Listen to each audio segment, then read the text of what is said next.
장은 이들 살인마의 광란을 육찬으로 저지하고 장렬히 산화했습니다. 1968년 겨울 어느 늦은 밤, 무장을 한 31명이 무리지어 눈 덮인 산을 넘어 남쪽으로 향한다. 이들은 명령을 받고 남한으로 침투한 북한의 특수부대원들. 목적은 단 하나, 청와대 습격이었다. 그들은 북한을 출발한 지 단 5일 만에 청와대 뒷산까지 침투하게 된다. 최근에 31명이 아니라 33명이 난파됐었다는 새로운 주장이 제기된 이 김신조 무장공비 사건. 당시 청와대 습격에 나섰던 이 북한의 1, 2사군 특수부대 게릴라 31명은 청와대 뒷산까지 진입하는 데 성공했지만 마지막에 실패합니다. 자, 그들의 작전은 왜 실패했고, 그리고 새롭게 제기된 이 33명 난파설의 진실은 과연 무엇일까요? 1968년 1월 21일 서울에 도착한 31명의 무장공비들은 청와대 습격을 눈앞에 두고 있었다. 깜짝 놀랐죠. 사실은 다 당황을 했습니다. 그까지 올 줄은 몰랐습니다. 그 대부대가. 그런데 비상사태에 돌입한 우리 군에 의해 계획은 실패로 돌아갔고 31명 중 29명이 사살되고 말았다. 당시 살아남은 유일한 생존자 김신조 씨를 만났다.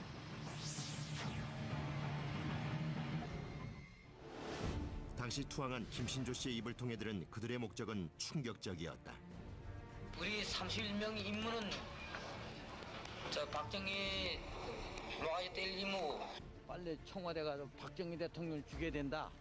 그리고 미군을 몰아내고 계류도당을 없애고 남조선을 빨리 해방해야 된다. 대남 침투를 목적으로 창설돼 국가 원수를 암살하기 위해 남침한 북한 1, 2사군 부대 소속의 31명. 대한민국에 친척이나 가족이 있으면 안 돼. 여기 만약에 여기 왔다가 여기 친척이 있으면 사람 정이 있으니까 그 짝으로 마음이 움직인단 말이야. 그러니까 나만의 일치 가족이 있으면 안 돼. 그리고 어떤 게 있어야 되는가 하면 총각해야 된다는, 그 부대는 총각해야 돼. 총각. 그리고 머리가 좋아야 돼. IQ. 그리고 키가 너무 커도 안 돼, 키가 너무 적어도 안 돼. 청와대 습격을 위해 예행연습까지 하는 치밀함을 보인 1, 2사군 부대원들. 이들은 평소에도 강도 높은 훈련을 받아온 것으로 알려졌다. 너무 훈련 강하니까 자기가 총으로 자살해. 수영 훈련이 제일 힘들어. 수영 훈련이가 우리 훈련할 때 아침에 이렇게 저수시 같은 데, 큰 저수시 같은 데 있어. 강계 같은 데 딱 집어오면 아침에 만약에 9시 집어오면 저녁에 한 5시경에 나와. 가만히 있어 빠져 죽지. 얘가 먹지 않고 수영이 제일 힘들어, 배고프면. 이 귀신 같아. 얼마나 빨리 움직이고 총 쏘면은 거의 다 백발백중 다 마치고 하는데. 이처럼 철저한 교육과 훈련을 거친 그들이 작전에 실패한 이유는 무엇일까? 1968년 1월 16일 밤 10시 청와대로 가기 위해선 미군과 육군의 감시를 피해 남방 한계선을 넘어야 했다. 여기가 그때 미사단 지역이고 미사단구요. 걔가 저쪽에는 우리 한국군 25사단 경계, 여기 경계거든. 요 경계를 뚫고 있단 말이에요. 왜 그런가 하면 대개 보면 경계는 이제 우리 한국군의 미국 군인들이 경계니까 관심이 없어. 에? 무관심하단 말이에요. 경계는 대개. 그 다음에 미군 애들 지역은 이렇게 철책선이라든가 모든 것이가 장비가 잘 됐으니까, 철책선이 있으니까 자기네 지역을 안 뚫고 오겠지. 그렇게 아니라고 생각했다 이게야. 그거를 이용한 거야. 그거를 이용한 거란 말이야. 하지만 이들의 침투를 그 누구도 눈치채지 못했다. 철조망 기둥이 있잖아. 기둥이를 세워놓고 여기다 철조망 쭉 늘어지는데, 그래서 이놈들이 이 철조망 이 기둥 옆에서 싹 잘라가지고 사람이 들어오게끔 해서 임진강 쪽으로 이놈들이 들어왔어요. 왼 뒤에서 돌아가려면 그걸 또 다르 옛날 모양으로 미끄러 매놓고 그리고 깜짝같이 해놓으시니 자 이게 어디서 들어왔지? 그걸 알 사람이 어디 있어? 무사히 남방 한계선을 빠져나온 31명의 무장공비는 곧장 임진강으로 향했다. 그때 강에 온데다 눈이 많이 왔어. 그러니까 밤에라도 하얗하니까 이게 밤에 하얗잖아 이게. 그러니까 검은 물체가 나타나면 노출되니까 보이니까 그때 우리가 배낭 들려먹고 무기를 딱 이렇게 하고 그 다음에 위에다가 좀 모포 하얀 모포를 뒤집어 쓰고 그리고 이제 한 10내 15m 간격으로 말이야 이렇게 저기서 오는 거야. 이 강이야 이렇게 가지고 딱 이래가지고 좌우를 보는 거야. 이게 딱 나타나면 그게 갈리는 거야. 어? 갈리는 거야. 이렇게 해가지고 여기를 임진강 걷는 거야. 미군과 우리군의 감시를 피해 남방 한계선과 임진강을 통과한 무장공비들. 이제 그들을 막는 장애물은 없었다. 하지만 서울을 향해 전력 질주를 하던 중 한 시골 마을 뒷산에서 남권 사형제와 마주치게 된 것. 작전 중 사람과 마주칠 때는 죽여야 하는 것이 원칙. 과연 남권 사형제는 어떻게 됐을까? 반갑소.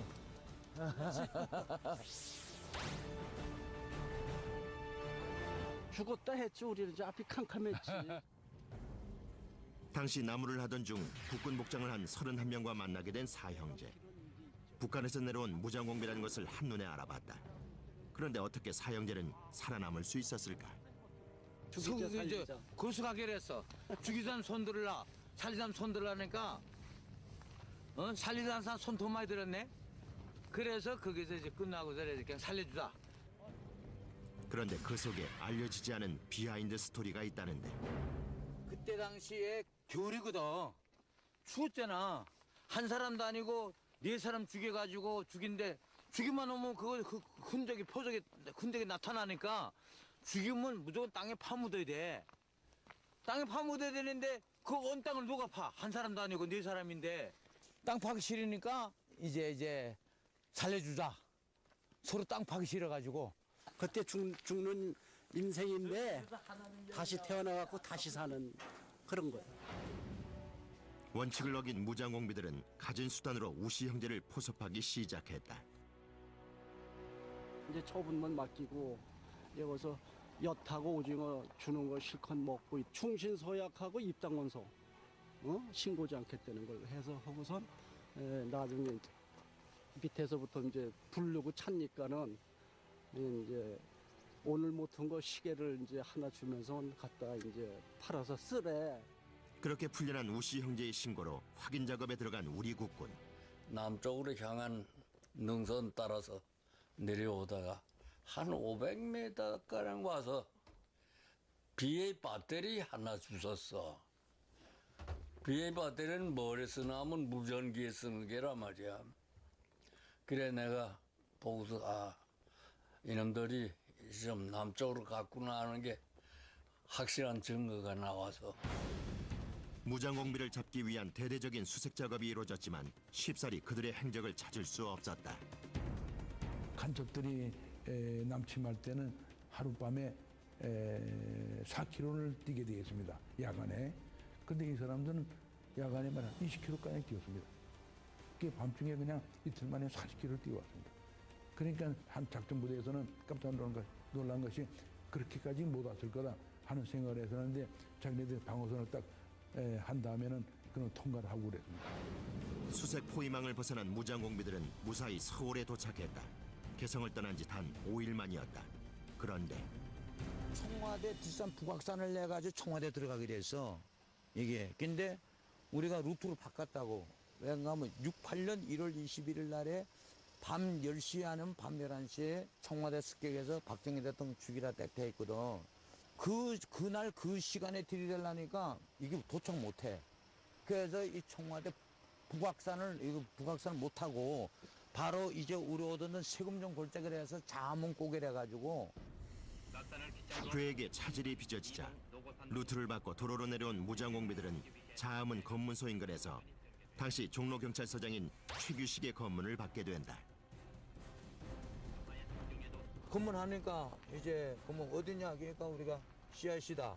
그래서 신분증 내놔라. 없다니까. 그러니까 오반이 뭔 이야기인 거야. 끼워 그 양반 오반을 딱 제끼가 총조장 그냥 기관단도 갈린 거예요. 그래서 서장이 죽고 순경이 죽고. 일대는 삽시간에 아수라장이 됐고 당황한 무장공비들은 뿔뿔이 흩어졌다. 공작이 실패로 돌아가 버릴 순간이었다. 보통 간첩들이 들어오면은 침투하고 철수하는 계획이 됐었는데 김신조 그 그룹은 철수하는 계획이 없었습니다. 공격만 하고 철수할 때는 지 멋대로 돌아오라. 철수 계획이 없었기 때문에 지 멋대로 도망갔어요. 근데 지들이 대충 온 길을 찾아가지고 도망갔기 때문에 작전부대에서 막아가지고 좀 사살하고 그랬습니다. 무장공비 소탕작전에 있어 가장 큰 교전이 일어났던 북악산 호경암에는 아직도 그날의 흔적이 그대로 남아있다.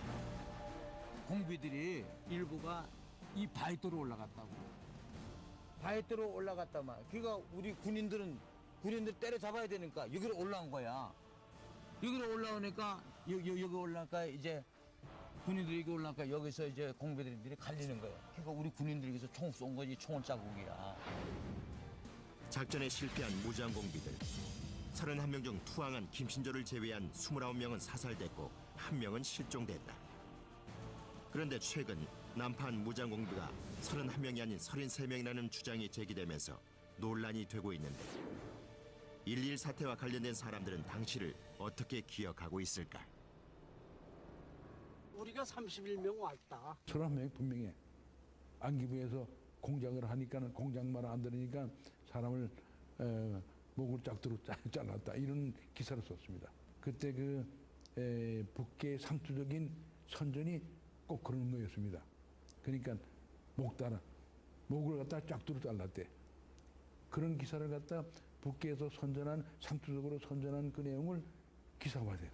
그러니까 북한 주민들 자체가 주변 것, 자기 것 위의 것을 알려고 하지도 않고 또 알아서도 안 되는데 익숙해져 있고 특히 공작요원의 입장에서는 더욱더 자기 것만 하다 보니까 전체적인 인원이 과연 31명이냐 33명이냐에 대해서 뭐 직접 카운팅한 게 아니기 때문에 그것은 정확하게 말할 수 있는 그런 입장은 아니라고 봅니다. 그렇다면 사라진 1명은 어디로 갔을까? 한간에는 북한에서 2000년, 2007년 두 번에 거쳐 대통령에게 선물한 송이버섯을 가지고 대한민국을 방문했던 박재경 대장이 1.1 사태 때 도망간 무장공비라고 알려져 있다. 박재경 대장이 사회주의 이념을 선택했다면 김신조 씨는 죽음을 눈앞에 두고 삶과 자유에 대해 다시 생각하게 됐다고 한다. 지쳤어 그냥. 지쳐가지고 아무 생각도 없어. 어떤 나는 숨만 쉬고 있는 거지. 숨만 쉬어가지고 끝이거든. 그래서 거기서 그냥 지치고 있는데 그때 순간에 내가 나는 누구냐? 나는 누구냐? 내가 여기서 끝나는 거냐? 그래서 순간에 내가 사람이 인생의 목숨이 삶에 대한 애착의 순간이 왔어. 살고 싶다는 애착.